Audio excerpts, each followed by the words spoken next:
Sanibona, ngaphambi singene kwivideo namuhla, ngithi angithathe lethuba ngibonge i-support nothando nesikhombise lona lingaphezu kokucabanga kwethu. Siyacela niqhubeke nisupporte njalo ngokubuka amavideo ethu, ungakhohlwa ukukhomenta, ushare, ulike. Siyafisa ukuzwa umbono wakho. Sicela ke singene kwivideo namuhla. Department besifuna ukunikeza nje i-Christmas present ukuthi nansi i-Christmas present yeni ownership yendlu yakho ukuze noma u-enjoy i-Christmas uyi-enjoy kahle endlini yakho, uzenzela ama-scones akho netiye lakho, udlula itraga ne-siren. You are not worried about eviction because you know ukuthi ngisendlini yami la. So that's what we wanted to do today. But we must also appreciate ukuthi you did not sell your houses. But that's another problem that we are dealing with in Johannesburg. And let me say this, Chair.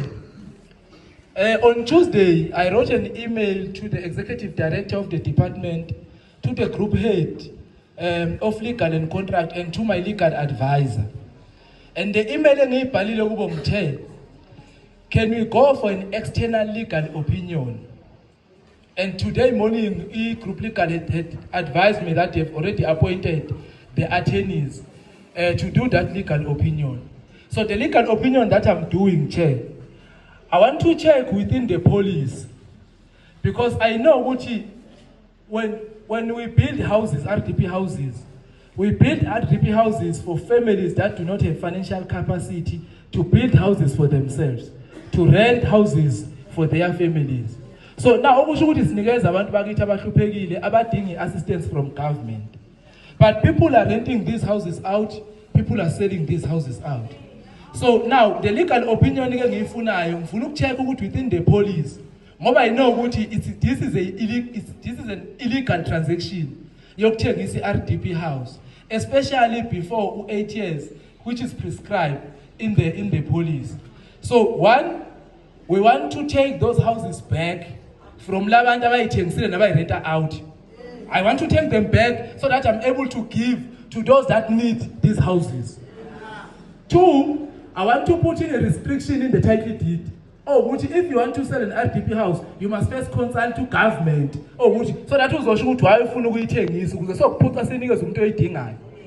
but we cannot allow this situation where we are giving people RDP houses. They are selling them out, they are renting them, then they go and stay in the informal settlements. Must develop informal settlements. They mobilize themselves in a small groups. They contest development because they know that they previously benefited and they are not going to benefit with development. So that's why we are going for this legal opinion. Because in legal even advice, ukuthi ngizoyilanda kanjani lezindlu, ufuna ukuyilanda zonke lezindlu lezi abayithengisile illegal abantu bama-RDP houses. Nginikeza abantu abayidingayo in the system.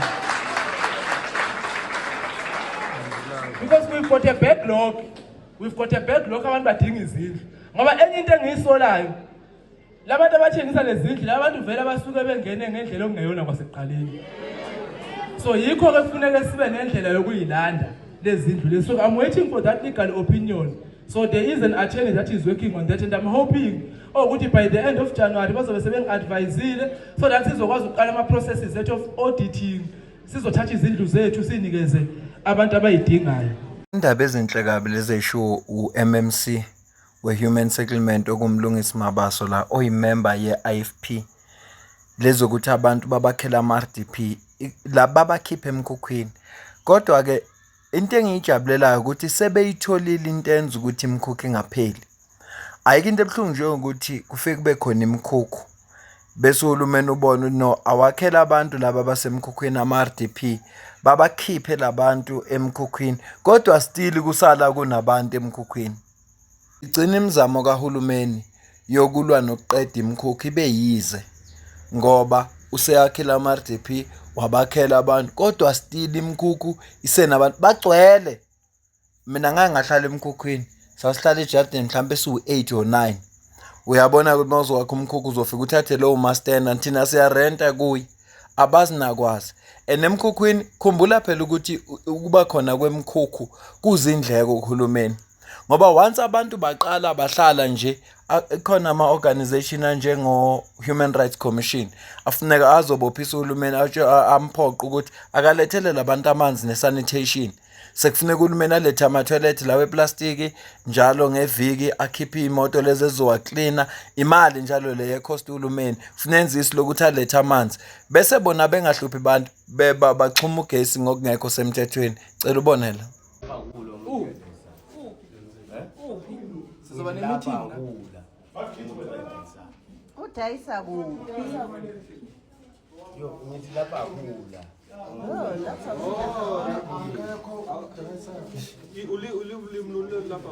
What language is that?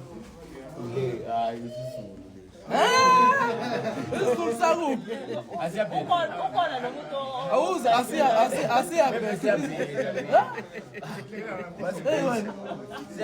udlala ngegeja kuziliwe.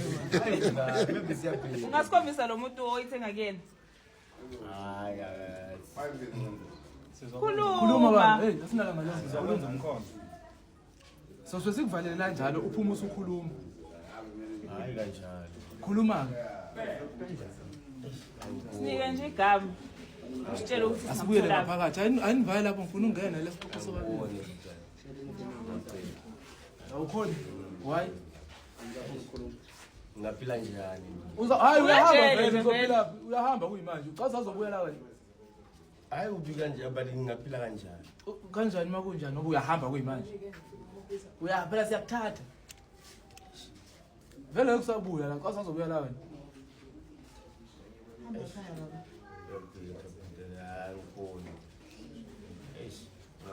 ukhona la endaweni. Bayamazi yiko bengafuni umusho nje. Buku njani? Ibuku nje.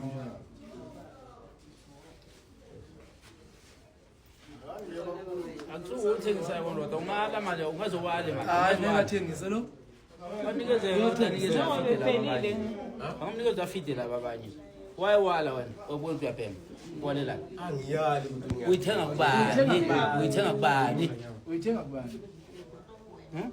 Uyithenga kubani? Nalo muntu la ngaphakathi uzophuma esesho. Uyithenga kubani? Yongimela kakhulu. Nangu wena ithenga. Ithenga. Ngoba ngabali ngokuma nje. Ithenga phi lento ephemayo? Babalekile. Ubani igama lakhe?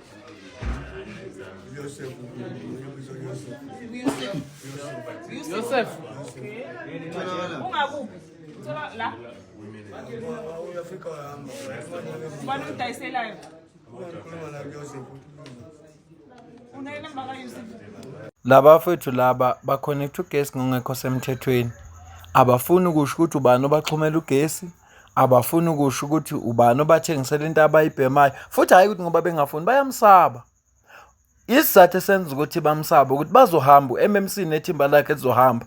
Kusale lamaphoyisa corrupt asebenzana naye lo bangena enkingeni. Bayazi. Laba fethu kabaseZimbabwe. IsiNdebele lesabasikhulumayo mabethi akula kusho ukuthi akekho. Bakhuluma kodwa isiNdebele lesaseZimbabwe. Manje umuntu ongakaze ahlale nabo vela dideka. Noma zikhona izinto ezinhle kanje ezenzakalayo. Kukhona abantu abangosomathuba abathola ithuba bona lokuqola abantu. Kuso lesimo sesamncoma uMMC wakamabasa ukuthi ayiwenza kahle eJohannesburg. Izinto zihamba kahle, siyayibona inguquko ngoba ukhulume nangabantu ababhalisa izindlu ngo-96 ukuthi ufuna labo bantu bathola izindlu. Ihlazo nje leli kuhulumeni ka-ANC ukuthi kukhona abantu ababhalisa izindlu ngo-96 nanamhlanje abakaze bazithola. Kodwa yena ufika wathi cha ufuna ukuthi alandelele ladaba athole kwenzakalani. Iqiniso engilaziyo mina nawe silaziyo ilele lithi izindlu lezi abazibhalisa abantu sezaphuma ukuthi phela zatholwa ama-comrade, kodwa zona zaphuma. Lezi azibhaliswa abantu bango-96 sezaphuma. Mina nawe siyakwazi lokho ukuthi njengoba zatholwa ama-comrade kunobugebengu kosebenzeka. Ngicela uzwe la. We are facing a huge challenge with regards to the scams and fraudulent activities that are happening, especially on social media. where there are people who are purporting to be the representatives of the municipality. They are using my face on some of the social media accounts. They are using the face of the MEC for human settlements in the province, the face of the former MEC, Honorable Maile, where they are circulating fraudulent information, asking people to pay a certain amount of money so that they are able to allocate them to RDP houses, but also they are promising them that they are also going to prioritize them in the allocation of the houses. And people have been visiting my office, with the proof of payments, thinking that they were paying to us, not knowing that, there are these syndicates that are operating. And that's why we went on a campaign now to advise our residents of these syndicates that are happening on social media, on TikTok, on Facebook, and also on WhatsApp. Imbi-ke lento abayenzayo ngoba ngesikhathi u-MMC esebenza enzela ukuthi abantu bathole izindlu, kukhona amaqola asekhokhisa abantu iy'mali ukuze bezoba-allocate, bezobafaka kulawo ma-RDP, kanti ama-RDP lawa awathengiswa. Njengoba besho ukuthi bakhona abantu abafika nama-proof of payment, ngoba phela abantu ba-desperate bayayifuna iy'ndawo. Manje makukhona umuntu othi faka imali engaka, athi ayibheke umuntu ayikhoningi uzothola indawo, noma ubani angayikhokha. Sengathi abantu bangaqaphela ey'ntweni ey'thinta imali. Ungaqala ujaha ukufaka imali, qala ufuna ulwazi, qala uthole ukuthi kwenzakalani. I-ofisi liyaziwa, kamasipala kuyaziwa, ikakhulukazi udaba oluthinta lokhu.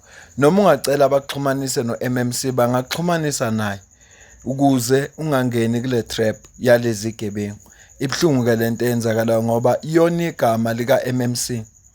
Uma abantu sebe-frustrated, iy'mali zabo sezidliwe, bazobe sebethi u-MMC lo, umlungisi Mabaso lo oyimember IFP. Kuzothukeke i-IFP, kuthukeke i-MMC ngento angayenzanga yena, nabantu bengakaze baze bamuzwa. Ingakho nami ngenza le video ngithi no, anginazisi ukuthi nansi inkinga ekhona. Kunabantu asebezenza u-MMC baqola abantu babathathele iy'mali. Ngakho ngaphambi kokukhipha imali, ofuna ulwazi oluphelele kuqala ngaleyo nto leyo ukuze ungangeni kule nkinga le abanye asebengene kuyo. Bengihlele ukufaka amavidiyo amaningi, kodwa-ke ngenxa yesimo angeke ngisakhona.